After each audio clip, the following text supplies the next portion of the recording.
Greetings everyone, it's been a year since my last upload. During that time I did work on a few projects, but never got around to making videos.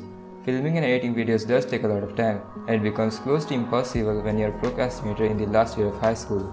Anyways, if you recall what I said at the end of this video, which I doubt anyone does, I said that I will be coming up with version 3 of this project, which will include a switch for toggling through the effects, 3 shift registers powering 24 individual LEDs, and most importantly, all of it will be run by Atmega microcontroller by Microchip. Now I did stand by my words and made most of the changes with a few exceptions. The exceptions being that I used not 3 but 4 shift registers with a total of 32 individual LEDs. Not only did I increase the number of LEDs from 16 to 32, but I also added a potentiometer to control the brightness, and a Frankenstein USB port made from a dead TP4056 board to power this contraption. The microcontroller, however, cannot be programmed through the USB port because the microcontroller lacks a bootloader and the PCB a USB to UART converter. So the only other way to program the microcontroller is through the SPI via the IC/SP headers. One of the major changes in this version was using the Atmega 8 instead of the Arduino UNO. The reason for choosing Atmega 8 over the Arduino UNO was that the UNO was big and bulky. Now the obvious workaround this problem would be to simply use the 328p chip without the development board. But in my opinion, the 328p was simply an overkill for this project. I had absolutely no need for the 2KB of SRAM and 32KB of storage that it had to offer. Add to that, the 328p cost more than the Atmega 8. Let's have a look at the PCB. To the right of the microcontroller is the reset switch which connects to pin 1 of the microcontroller with a 10kΩ pull-up resistor. To the left is the switch for toggling the effects. The circuit for the toggle switch consists of a 10kΩ resistor and a 1 microfarad capacitor forming a debounce circuit. The debounce signal is fed to pin 4 of the Atmega 8, which is also the external interrupt pin 0. Unlike the 328p, the Atmega 8 does not have pin change interrupts. It only has 2 extra interrupt capable pins, and those are pin 4 and 5. Below the microcontroller is a 100kΩ potentiometer forming a voltage divider, whose center pin is connected to pin 23 or the ADC pin 0. Now that I have briefed you on the hardware changes, let's take a look at the software side, which consumed the most amount of time and effort. Unlike the previous version, the firmware for this project was written in Visual Studio Code with the ever-popular Platform I/O extension. If you recall, the debounce signal from the switch was fed to pin 4 or the external interrupt pin 0, which is configured to trigger an interrupt on the rising edge of the signal. In the interrupt service routine, we increment the switch press variable. This variable is used as the expression in the switch case statement, which depending on its value calls different functions or effects. The order in which the effects are executed can be changed by changing the position/value of the enumerators in the effect enum. As with the current configuration, this is the order of the effects in relation to the switch press value. All the effects are contained in the effect.cpp file. If you have ever interfaced a shift register with an Arduino, then there should not be anything baffling about how the different effects are created.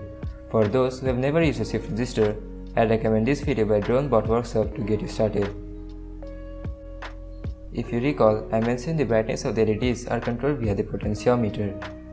Let's take a deeper look at how it's been done. As I mentioned earlier, the potentiometer forms a voltage divider whose center pin is connected to ADC pin 0.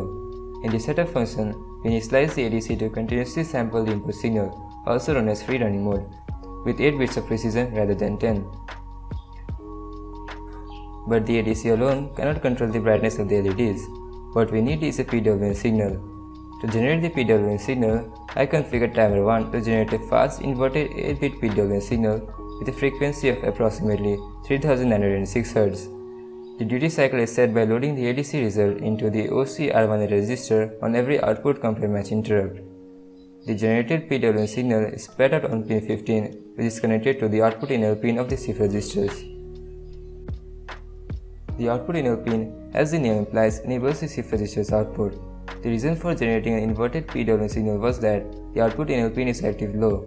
Pulling it high will disable the output and the LEDs will turn off, whilst pulling it down enables the shift register's output, and depending on the contents of the shift registers, the LEDs light up. Well, there it is, the entire overview of the code and the hardware changes in version 3. For those who want to take a deeper dive into the code, or just simply want to replicate this project, you can take a look at the GitHub repository for this project. I'll have the link in the description below. As of now, there are 11 effects available, which may be plenty, but it's definitely not the limit, and with your help we can definitely change this limit. So if you want to suggest an effect that you coded up, then GitHub is the place to do so. Now at this point I could conclude this video, but there's one last thing that I want to add. I completed this project in January of 2022. As of making this video, it is August of 2022. During that period, I noticed some shortcomings of this version. The most prominent one for me was that the directory always had to be powered either by a power bank or a wall adapter. This may not be an issue for most people, but I want this to be a standalone device, and this calls for a battery powered solution. So to overcome this, I got myself a 3.7 volt lithium-ion cell, which has a voltage range from 3 volts to 4.2 volt, but we need 5 volts to power the circuit. So to mitigate this, I bought one of these 3.7 volt to 5 volt boost converter modules based around the HD4928S mobile power management chip. Not only can it boost the battery voltage to 5 volts, but it can also charge it through the micro USB connector.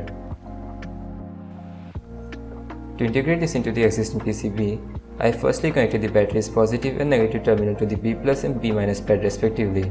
Secondly, I replaced the old micro USB breakout board with the new one and soldered wires to its output terminal, which connect to 5 volt and ground on the PCB along with the switch in series.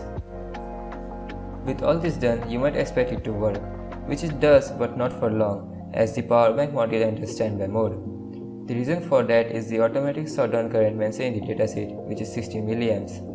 Now the LED tree can drop to 250 mA, but that's only when all the LEDs are lit at max brightness. For the most part, the current draw is low enough to make the module enter standby mode. So to mitigate this, I went with the simplest possible solution, which was to simply add two 220 ohm quarter watt resistors in parallel with the 100 kilo ohm potentiometer.